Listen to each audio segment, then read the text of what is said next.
Something kind of cool. This would have been one of those things that I would have shown you before had I had a little bit more time. So I do need you to quit yip yapping now. So if I asked you to graph this, we've graphed a lot of things this year. Did I already hit unpause? Oh, good, I did. So the first time I ever graph a parabola with my students, and it doesn't matter if we're doing like a review of this in Algebra 2 or whatever, I'm always going to make a table just because I want you always to remember why the graphs are going to look the way they are. Like I don't want you just to memorize what it looks like. I want you to know why. So that when you forget what it looks like, then you can just recreate it yourself. So the way we graph things is usually we just pick some X's and we plug them in and we get the Y. So let's say I picked a zero and I put it right up here. What's zero squared? Zero. Good. Let's say we picked one. What's one squared? One. Let's say we picked two. What's two squared? Four. Let's say we pick three. What's three squared? Nice.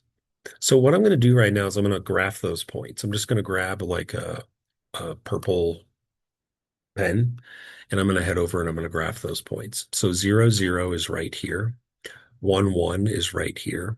You're going to see right away, though, that quadratics are obviously not linear because if this was linear, then it would just keep going up one, right one. But then you go to the next point, which is 2, 4. And you go, wait a second. If I go right 2, I have to go up 4. Isn't that weird? And then if I go right 3, I have to go up 9. So what you have right here is your first look at one side of a parabola is what we call that. And I'm going to try to graph it. It's probably not going to look very good, but these things are hard enough to draw when I'm not on my board. Well, I kind of did okay. Now, the thing about parabolas is that they behave the same on one side. They have what we call symmetry. And so why does that happen? Well, let's look at it. You're all math folks here. Let's say I'll switch colors and go to yellow. Let's say we put -1. Bless you. Go up here to the yellow arrow. If you put -1 in there, what's -1 squared? One. Isn't that crazy? So watch what happens when I graph that point. I go left one and I go up one. So this graph is kind of nuts. Like it comes down and then it shoots back up. What do you think's going to happen if we put in a -2? We're going to get a +4. It's that same logic. If you square a negative, it becomes a positive, and 2 squared is still 4, just like it was a minute ago. And so I'm going to go to -2, 1, 2, 3, 4, like this. Okay. And then the last one is, of course, -3. If you put in -3, what do you get? Of course. So it's going to be the same point, only reflected on the other side. And so the parabola takes on this shape like this. So this is what all of your graphs of what we call quadratics are going to look like. And so what I wanted to talk to you about today was something that we hit on a little bit yesterday. I know yesterday was really frenetic, but I want to really focus on two things with you today. Number one, like here are my goals for the day. Number one, can I get this whole room full of kids to figure out how to figure out where that point is at? Do you remember what it's called? The red point? Mm-mm. I mean, it is in this case because it happens to be at 0, 0, but it's sometimes it's going to be here or here or here. What do we call that turning point on a parabola? Did this word come up yesterday? I know it did. That point is called the vertex. And so I have two missions for the day. Number one is can we really settle in today and master the art of finding the vertex on our own without making a table? And number two is can we then sketch a graph of a parabola? So good. All right. So I'm going to zoom in on this and I want to take a look at something with you. And I want you to kind of focus on something with me. Um, how long is that green upshot? One. Oop, I'm going to write one. How long is this green upshot? Four. How long is this green upshot here? Good job. I want you all today, if you're paying attention, I want you to memorize these three numbers, 1, 4, and 9, because we're going to use them when we build graphs. You might say, what are you talking about? Are you crazy? Well, let's say that I told you that I had a parabola. Guys, stop touching each other, okay? I don't want this. Um, okay, it's weird and it's awkward, and I don't want any part of that. So, um, let's say I had a parabola whose vertex was there, and I went to graph it. Well, check this out. I don't have to make a table. I could just go, the next point is out one, up one, right? Where are the next points going to be? If I go out two, how far up do I go? One, two, three, four. That's why it's so important that you memorize those numbers, 149, because then when you want to make graphs, you can just boom, boom. You hardly have to do the math at all. Okay. Or let's say I gave you a vertex over here and I told you that it opened downwards. Then my next point would be 1, 1. And then if I go out two, down, 1, 2, 3, 4, like this. Out three, down, 9. So out 1, 2, 3, 1, 2, 3, 4, 5, 6, 7, 8, 9, like this. And I could even do more. I could, what, do you guys want to guess? You don't have to guess. You're smart. How far down would I go if I went out four? No, 16, because four squared is 16, right? So if I go out one, two, three, four, I go down 1, 2, 3, 4, 5, 6, 7, 8, 9, 10, 11, 12, 13, 14, 15. So I'd have more points way down there. And then the graph of this one would go, sorry, I'm just missing all the points, but that's not my concern right now. Got it? All right. So in our last little bit of time here, I want to master the art with you. And this is something I want you to write down. So you should get out your notes now.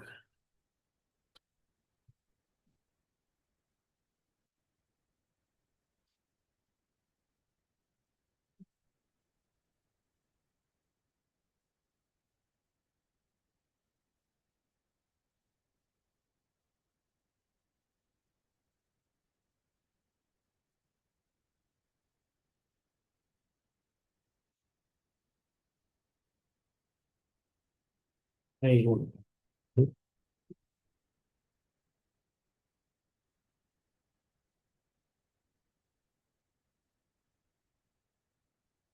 So the goal here is before we leave here today, can I, can we look at a function, an equation like this? And I want you to remember something. It might say y equals, and it might say f of x equals, right? Just remember that notation, don't let it freak you out. Okay. It's just an input output situation either way. The goal is, can I get us all to the point that we get ourselves to the point where we can A, find the vertex, and then B, from that vertex, can we sketch the graph of the parabola? Because when you do this in Delta Math here in a little bit, I'll show you, it's actually really slick. Do you have to just do the math behind the scenes? You've got to be the one to find the vertex, and then it's really cool how it helps you make the points. I love it. So, there's no way you remember this from yesterday, but does anyone remember the little formula we had for finding the vertex? That's a great start.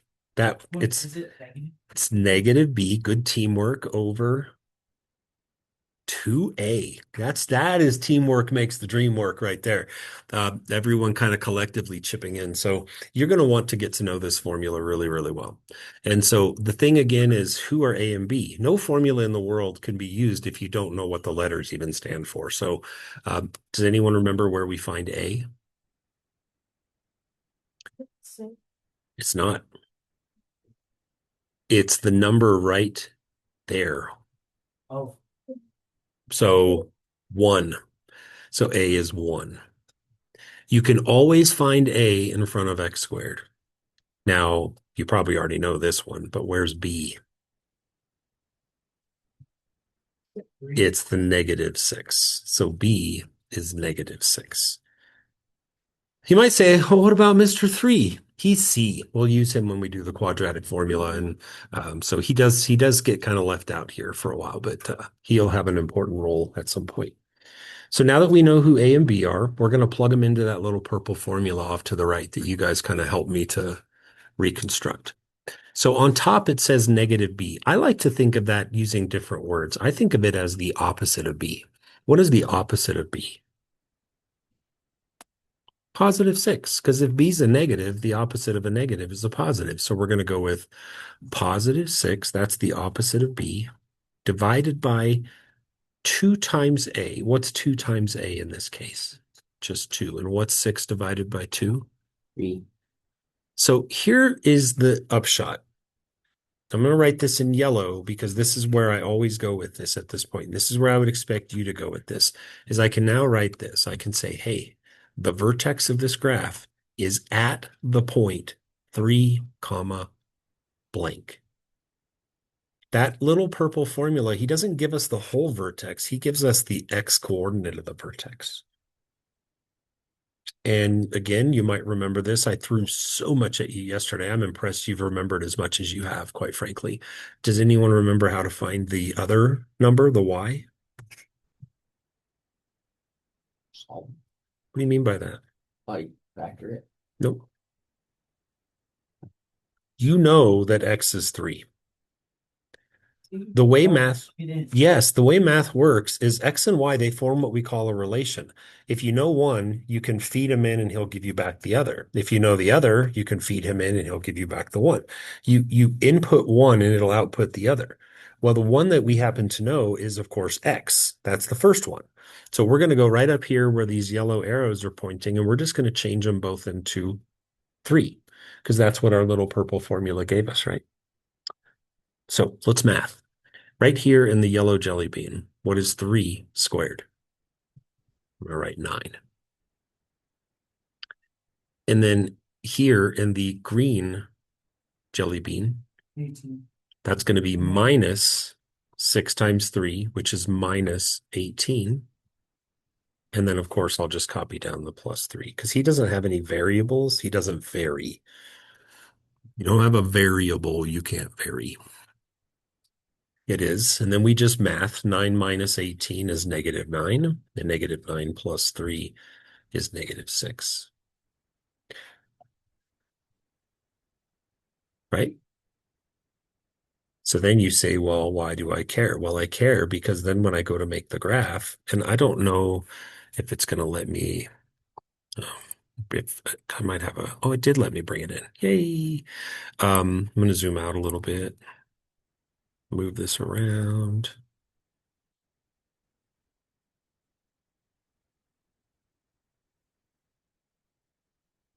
So we said the vertex is at 3, negative 6, right? This is where hopefully I complete, like the final puzzle piece falls into place and you go, I can do this.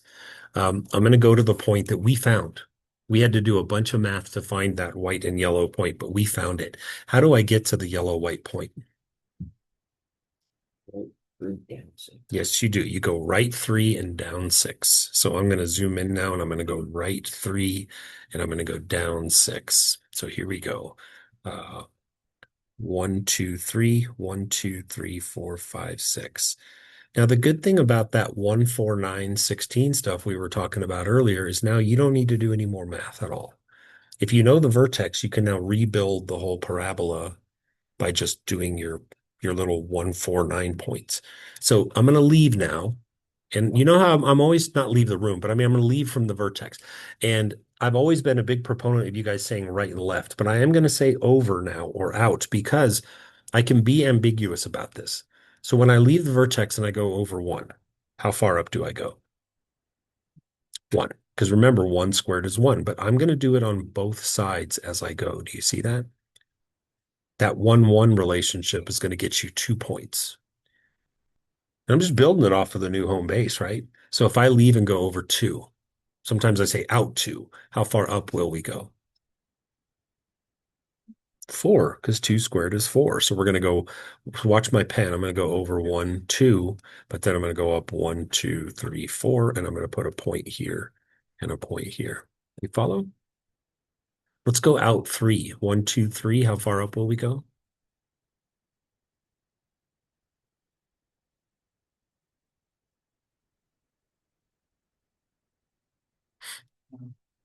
Mm-hmm. 1, 2, 3. 1, 2, 3, 4, 5, 6, 7, 8, 9. So I'm going to put another point here and another point here. Simple pimple, right? Let me show you what this is going to look like. I can tell I'm losing you. People are starting to nod off, and I'm trying to go easy on you here today. But let's take a look at the delta math.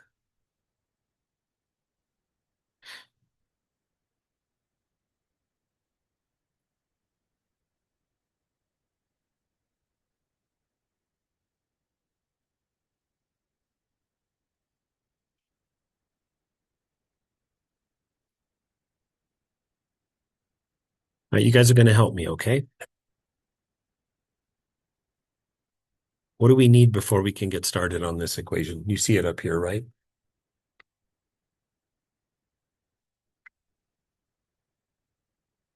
What do we need to do what we did last time?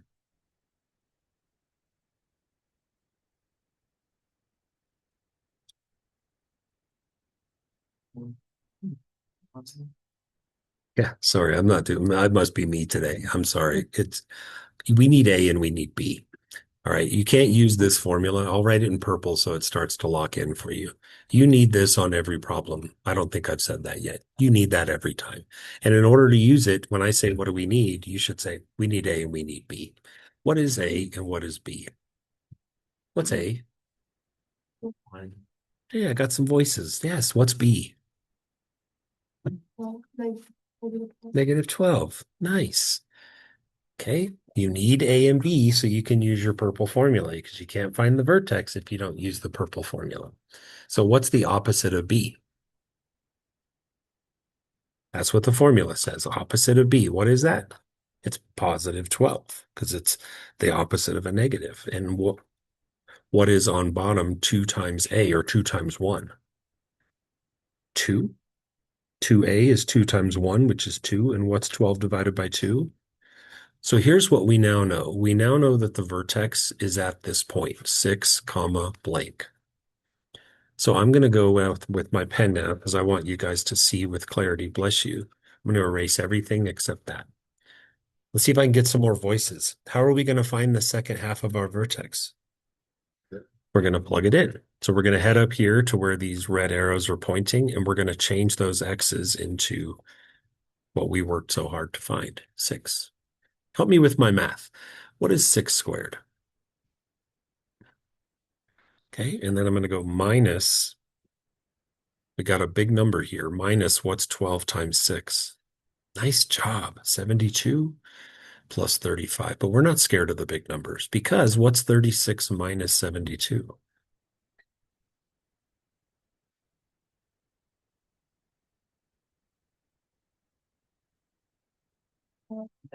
It's definitely a negative.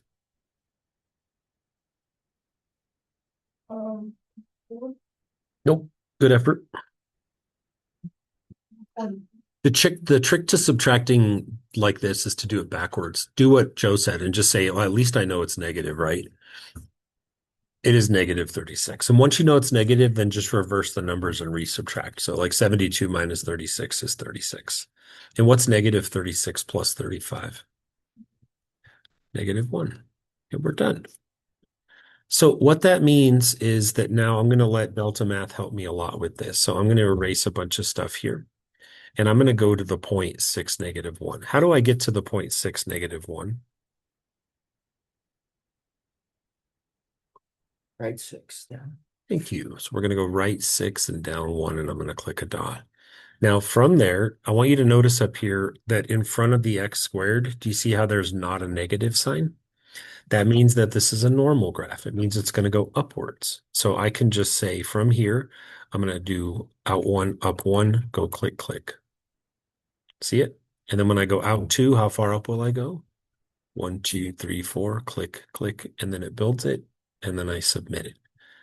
What Delta Math will ask of you is that 2 of your points have to be the ones on the x-axis.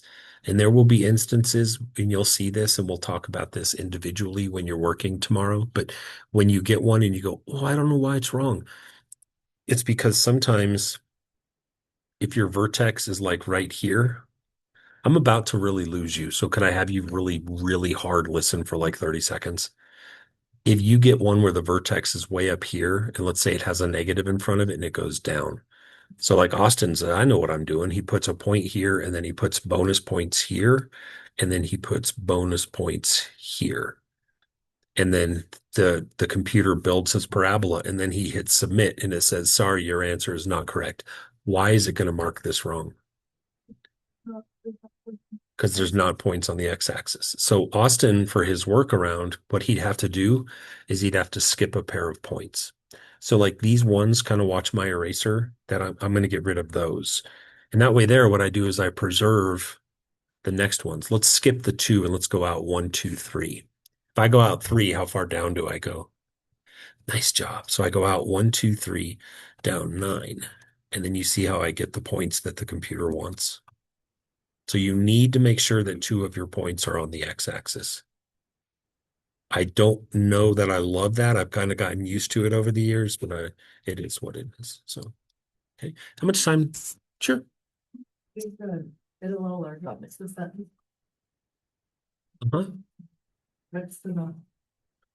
Uh, do you want me just to write it bigger? I'll just write it in purple for you. It's just x squared minus 12x plus 35. Got it? Let's try one with a negative real quick, and then we'll leave. And we will not do any work today other than this. We're just learning today. And then you can take the rest of the day off from math, and then we'll work tomorrow. Sound like a deal? Okay. So let's go until we get, oh, how convenient. The next one had a negative in front of it. So I'm going to ask this question again, and I'd like something other than that stunned silence I got last time. What do we need before we start? Thank you. We need A and we need B. Because and no, I don't disagree either with what you said. Like we need to have this formula on hand, right? The opposite of B over 2A. And in order to use it, we need A and we need B. What's A? -1. Good job. And what's B? Nice. Okay. So to plug that into the formula, just use the words. Don't use the word negative. Use the word opposite. What's the opposite of B in this case? -8. It used to be 8, and the opposite of 8 is -8. So we just put -8 down. And then on the bottom, what's 2 times A? And what's -8 over -2? So we now know that the vertex is at 4 comma blank, right? And how, let's finish strong here. So I know we've gotten something out of the day. Now that we know that, how are we going to find the Y to go with it? We're going to plug it back in. So right up here where these arrows are pointing, we're going to change those X's into 4s. And it's going to say this, -4 squared plus 8 times 4 minus 15. I'm about to ask you a question, and I don't want you to say 16. Okay? What is the answer to this purple jelly bean? It's actually -16. And the reason is because notice how the negative is in front of the x squared. So what the math gods would do here is they would say, whoa, just watch out. You're only squaring the green. And what is 4 squared? 16. And then you put the negative on it afterwards. That's tricky. And then what's 8 times 4? And then I need your help with math. These numbers, they vex me, right? So what is -16 plus 32? What is 16 minus 15? And just like that. Now, when I head over here to the vertex, I'm going to go graph the point 4, 1. So I'm going to go right 4 and up 1. Before you start leaving, let's look at this. Tell me about the graph. I know you want to get out of here, but tell me about the graph. It's negative on the x squared, which means what? Why do I care? It's going to go down. So I'm going to do my normal out 1, down 1. And look, I got my x-axis thing covered. So now, Macy might say, I'm going to go out 2 and down 4. And then Austin might say, I'm going to skip 1. He might go out 3 and down 9. It's okay. Either way, it's going to graph. Got it? As long as you do the one vertex and then 2 and 2, it'll make the parabola for you. So this is what you're going to be doing tomorrow. Are you excited? Esto es que vamos a hacer mañana. Would I say esto or este? Hoy. It wouldn't matter, would it? If I was speaking to a native speaker and I said, esto es que vamos a hacer? Or I said este? No, it has to be esto, right? Esto? I wouldn't say este? No. I could say like este if I was saying like this person, like este persona. Or that'd be esta. Ah! Esta is female, and then